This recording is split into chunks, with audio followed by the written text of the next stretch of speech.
The night was thick with silence until the sudden crackle of flames tore through it. At first, it was only a faint glow rising above the rooftops, but within moments, the fire grew wild, painting the sky with angry streaks of orange. The smell of burning wood drifted through the neighborhood, and then came the screams, the frantic cries of neighbors rushing into the street, pointing, calling, helplessly watching as fire swallowed a modest home at the corner. Daniel stood at the edge of the crowd, his hands shoved deep into the pockets of his faded jacket. He hadn't planned on being here, he was only walking home after a late shift at the diner that had reluctantly given him a chance to work. His life had become a series of quiet steps: stay out of trouble, keep his head low, prove he wasn't the man people thought he still was. He was used to the way people's eyes slid past him, or worse, narrowed with suspicion. Ex-convict, prisoner, dangerous. Those labels stuck harder than the tattoos inked across his arms. But as he watched the flames climb higher, something stirred inside him, a memory of confinement, of feeling trapped with no way out. His chest tightened. Then he heard it, through the roar of the fire, a sound cut sharp and clear, a child's scream. High-pitched, panicked, desperate. The crowd gasped, and someone shouted, "There's a little girl in there." Daniel's heart hammered. He looked around. Men shook their heads, women covered their mouths, nobody moving closer to the inferno. They were frozen in fear, their eyes wide with horror. Daniel felt his legs moving before his mind caught up. "Hey, you can't," a man yelled, but Daniel had already sprinted forward. Heat slammed into him the moment he reached the doorway, waves of it burning his face and arms. Smoke billowed out, black and suffocating, clawing at his throat. For a split second, every instinct screamed at him to stop, to turn back, to save himself. But the sound of the child's sobbing carried again, weaker now, and he knew he couldn't. Not after everything he'd been through. Not when he finally had a chance to do something that mattered. With a grunt, he pulled his jacket up over his mouth and plunged inside. The world shifted instantly into chaos. Flames licked the walls, consuming photographs and furniture, turning them into ash. The floor groaned under his boots, threatening to collapse.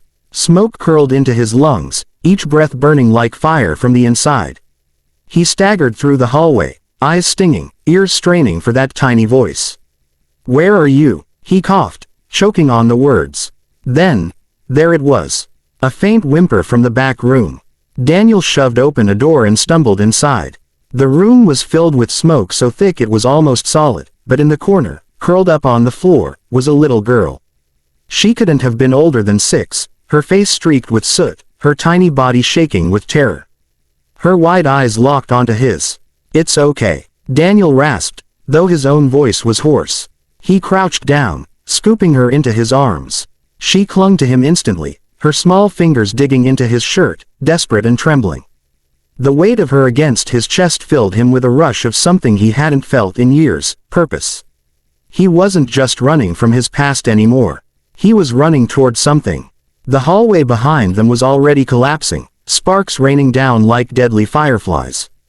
Daniel tightened his grip on the girl, shielding her with his body as he barreled forward. He could barely see, only shifting shadows and flashes of flame. Every step was a battle, every breath agony. His mind screamed at him that he wasn't going to make it, but his heart roared louder, "She has to live." Finally, the front door glowed. Ahead like salvation. He charged, his lungs ready to give out, his body heavy as lead. Then, with a final desperate push, he burst through the threshold and into the open air. The crowd erupted in gasps and cries. Neighbors rushed forward, their disbelief written across their faces. Daniel stumbled to his knees, coughing violently, but he refused to let go of the child. He held her close, shielding her until he felt hands gently lift her from his arms. "She's breathing," someone shouted. "Oh, thank God, she's breathing." Daniel collapsed back on the pavement, chest heaving, sweat and soot dripping down his face. The cool night air bit against his burned skin, but all he could think about was the little girl's steady breathing, the sound of life he had pulled from the fire. For a long moment, silence hung heavy. Then, slowly, people began to clap. Not everyone, not all at once, but enough. Strangers who had crossed the street to avoid him, who whispered about his record, now looked at him with something else in their eyes: respect, awe, maybe even gratitude. Daniel didn't look at them. He didn't need to. His gaze was fixed on the little girl, now safe in her mother's arms. For the first time in years, he felt like the chains of his past had loosened just a little. Tonight, he wasn't just the ex-con. Tonight, he was a man who saved a life. And as the fire raged behind him, Daniel knew that something inside him had changed forever. The hospital smelled of antiseptic and quiet dread, a place where time seemed to slow. Daniel sat in a stiff plastic chair just outside the emergency room, his body aching with burns and bruises he hadn't even noticed in the heat of the fire. His arms were still raw from carrying the little girl, but he didn't care. He replayed the moment over and over, the way her small hands had clung to his shirt, the way her breath had trembled against his chest. That sound, fragile but alive, had kept him moving through the flames. The doors swung open, and a nurse stepped out with a soft smile. "She's stable," she said. Relief washed over Daniel like cool water. He let out a shaky breath, his shoulders sagging for the first time since the fire. Minutes later, he was guided into a small hospital room. The little girl lay in a bed, hooked up to monitors, her tiny chest rising and falling steadily. Sitting at her side was a woman with soot-streaked cheeks and eyes red from crying, her mother. She looked up when Daniel entered, her gaze sharp, searching. For a moment, silence filled the room, heavy with unspoken words. "You," she whispered, her voice breaking. "You're the one who carried her out." Daniel shifted uncomfortably, unsure what to do with the weight of her gratitude. He wasn't used to being thanked. Most people only looked at him with suspicion, waiting for him to prove their worst assumptions true. He gave a small nod, his throat too tight for words. The woman rose slowly, her hand trembling as she reached for his. "You saved my baby." Her grip was firm, desperate. Tears welled in her eyes again as she looked at him, really looked at him. Then something flickered in her expression, recognition. Her brow furrowed, her lips parting in a quiet gasp. "I know you," she said softly. Daniel froze. His heart stumbled in his chest. He tried to mask the panic, but it spread through him like wildfire.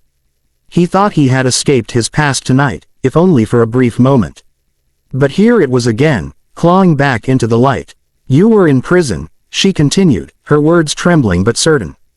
Daniel lowered his eyes, shame pressing down on him. The truth he had spent years trying to bury had surfaced in the most vulnerable moment. He braced himself for the look he had seen countless times before, fear, disgust, judgment. But instead, the woman's voice softened. You wrote to my husband." Daniel's head jerked up, startled. She nodded through her tears. "He told me about you. Back when he was serving time, when the nights were long and he thought he was nothing, he said there was this man, a stranger, who wrote letters to him. Encouraged him, reminded him he was still human. That he had a future beyond those walls. That man was you, wasn't it?" Memories came flooding back.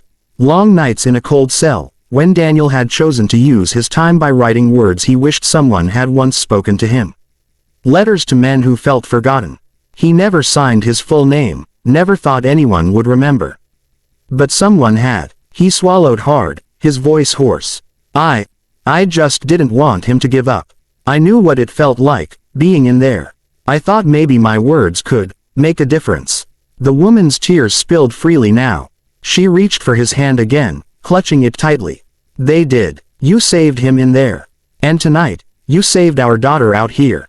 Her words wavered, but her eyes shone with something Daniel hadn't expected, gratitude without condition. "You've given me my family twice." Daniel's chest ached, but not from the smoke or the burns.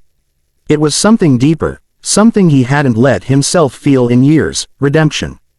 All the shame, the labels, the cold stares he had carried on his back seemed to lift, if only for this moment. The little girl stirred in her bed then, letting out a faint whimper. Her mother rushed to her side, smoothing her hair, whispering soothing words. Daniel stood there quietly, watching, a lump in his throat. He realized that life had given him a chance he never thought he'd deserve, a chance to be more than his past. The woman turned back to him. "People may see you as an ex-con. But to me, you'll always be the man who stepped into fire for someone else. The man who reminded us that second chances are real." Her words hit him like a prayer answered. Daniel blinked rapidly, trying to keep the emotion from spilling over. He had always believed his past would define him forever, but tonight proved something different. Redemption wasn't handed down in courts or sealed in papers. It was built in choices, in moments when you chose to run into the flames instead of away from them. For the first time in years, Daniel felt hope blooming inside him, fragile but steady. The world had seen him as a convict, but this family saw him as a man who saved lives. Maybe, just maybe, that could be enough to start over. He turned to leave quietly, not wanting to intrude further, but the woman's voice stopped him. "Wait," she said, her tone full of warmth. "You don't have to disappear. You've done more for us than you'll ever know. You deserve to be part of something good." Daniel paused at the doorway, his hand on the frame. He nodded once, his voice low but steady. "Thank you." As he stepped into the dimly lit hospital corridor, he felt lighter than he had in years. The fire had scarred his skin, but it had also burned away the last of his shame. In its place was something fierce, something alive, proof that no matter how dark your past, the future could still hold light. And as he walked out into the cool night, Daniel carried with him not the weight of his mistakes, but the strength of a man who had finally earned his redemption.